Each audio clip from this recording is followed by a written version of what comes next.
All right, what's up guys? We got the TRX4M. Mine is a little modified, as you can tell. Just body modifications really. And RC all-wheel drive brass wheels, stock tires. So I feel like this is a good video for a lot of people that are already into the hobby and possibly want to get into crawling, because if you have a SCX24 or an FCX24, you most likely have some place or some homemade rock crawler course, right? So with the UTB 18 and the TRX4M coming out, and unfortunately the Capra is really not 18 scale. It's still super fun. I'm gonna make another video on that, but long story short, and spoiler alert, the UTB 18 is not very suited for tiny little courses like this. It's just too big, plain and simple. So this is my little outdoor rock garden. We got the slides. My neighbors were throwing these out. They threw out one week, and then another week they threw out this one. And yeah, that's just basically spray foam, texture spray paint. Other one we'll show you when we run up it. So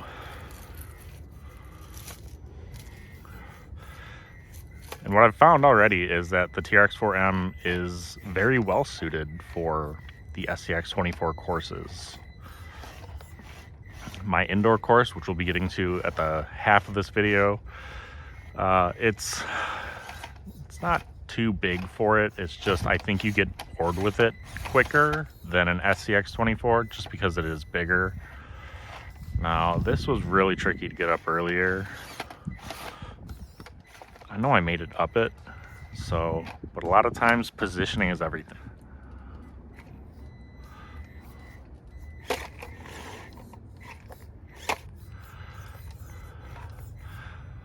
I do have a Reefs RC. They just came out with the Raw 100 micro servo. I think it's going to be the perfect servo for this rig. Should be here tomorrow or Wednesday.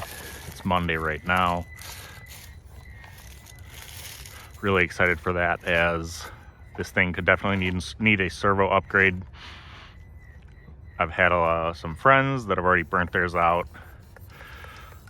The stock servo isn't bad, but Traxxas's electronics don't have the greatest reputation, and with all the brass upgrades available, you're really just going to want to upgrade the servo. What I'm trying to do is get it to come over here again, and then I'm going to switch angles just to show you with these RC all-wheel drive brass wheels, it really keeps a lot of the weight down low.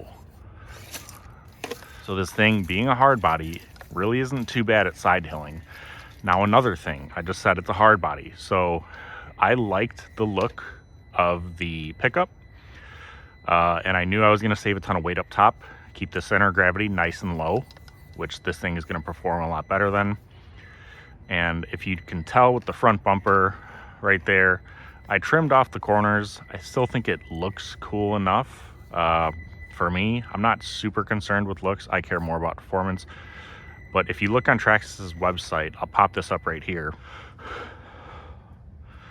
So as you see, the Defender doesn't come with as good of an approach angle as the Bronco does. So when you're coming up to obstacles, you're just gonna hit the bumper. That's basically what that means. So I decided to fix that by trimming up the bumper a little bit. Now the front bumper does mount into the body clip system. If you're new to course building, and if it's intimidating, by any means, there's nothing to be intimidated at. Literally just put a bunch of couch cushions together and just see how fun it is if you're new to this hobby of micro crawlers or crawlers in general. And then really the only thing limiting you is your creativity. So to build this slide, I think material-wise, I spent about $50 on spray foam insulation and primered spray paint. I got gray and brown just to give it the kind of a look, and also textured spray paint, as regular spray paint isn't that realistic and it's not as grippy. It's not as grippy as a regular rock. The textured spray paint really helps it perform a lot better, and you're just gonna have more fun doing that way. So Kind of just trying to show off how steep this gets right here. There we are. It's the fun thing about building your own courses too, is you basically, after you get like a feel for what the cars can and can't do, you get to choose how difficult you make the lines. So we're gonna be going down this super easy, and then we're gonna be going back up it. I actually have not gone up this yet. And this is why I wish these had portal axles right here, and I can just back up. There we are. Just gonna hit this incline now. This is a little challenging for the SCX24s. I think just this being an 18 scale, longer wheelbase, it's definitely going up without really any issues. Besides that front bumper just getting in the way of everything. We're gonna figure something out about that though. All right, there we go. Gonna kind of freestyle around now. And a lot of the things that I'm finding with this truck and with this course that I built specifically for 24th scales, with this TRX4M, specifically the Defender, that bumper, the front bumper just gets in the way a lot. So we can swing to the right and make it up that. I want to have it be a little more harder. A little more harder. So that's proper English. There we go. And what do you know? That was a little more harder. All right, I'm gonna make it from there down here, right? I think this first section right here is gonna be the hard part, just because of the bumper. Sometimes you just gotta give it a little cheese.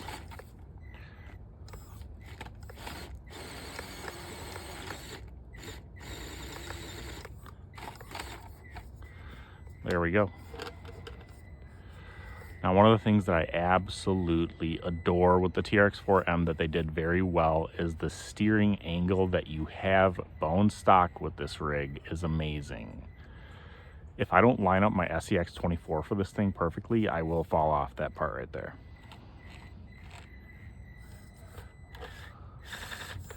And I screwed up right there. I totally could have saved that and not had it back up, but it is what it is. Let's see if we can crawl up here.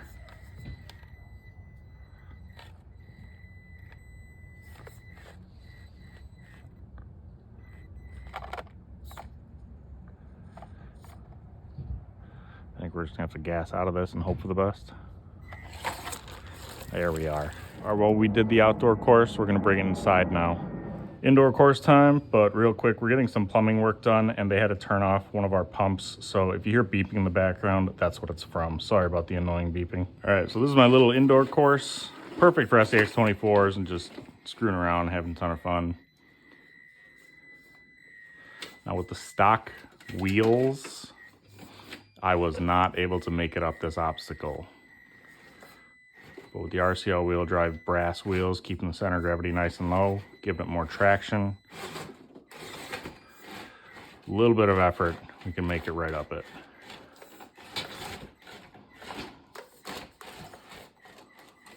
As you can see, this thing, it just looks almost out of place. It's a little too big.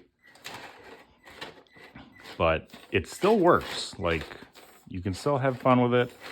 I'm not gonna lie, my outdoor course and my indoor courses, I might be reworking.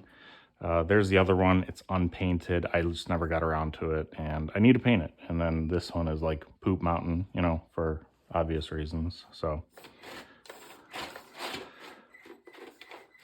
But I like this one the best. This was actually one of the first ones that I made.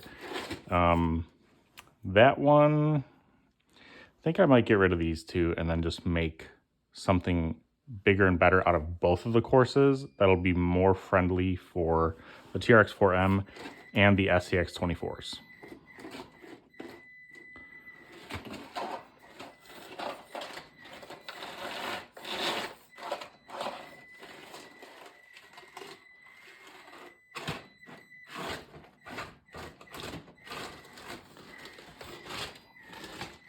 See if we can make it across my little ghetto hot glue and popsicle stick bridge.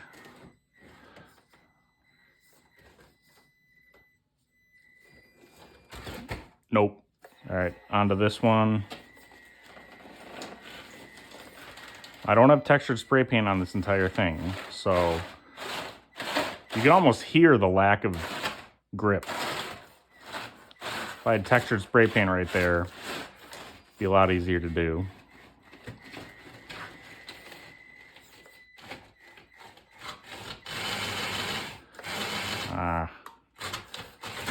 Trying to get it to pivot. Yeah, that'll do. Again, I don't really like reversing just because in competitions you get points, so it's just a habit I don't want to form and rely on. But when I'm just screwing around, I don't really gripe about it too much. All right, we're gonna cut up this way now, off to the right. Just go right through the bones. I found those in the woods, by the way, legit. I go mushroom hunting in spring and fall, and whenever I see bones, I usually collect them just for SCX24 courses, stuff like that. All right, let's go up the crack.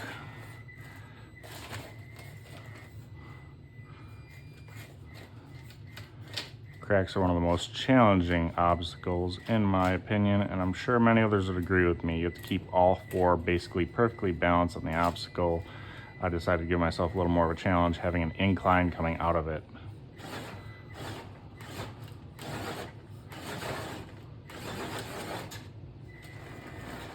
We're just gonna have to swing it around like that. There we go.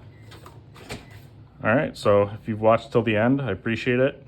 Let me know in the comments below if you want a video on how to do this conversion. It's pretty simple. You really just need a Dremel E6000 glue, popsicle sticks, and a file just to get everything looking as smooth as you can. So until next time, guys, Midwestern RC out.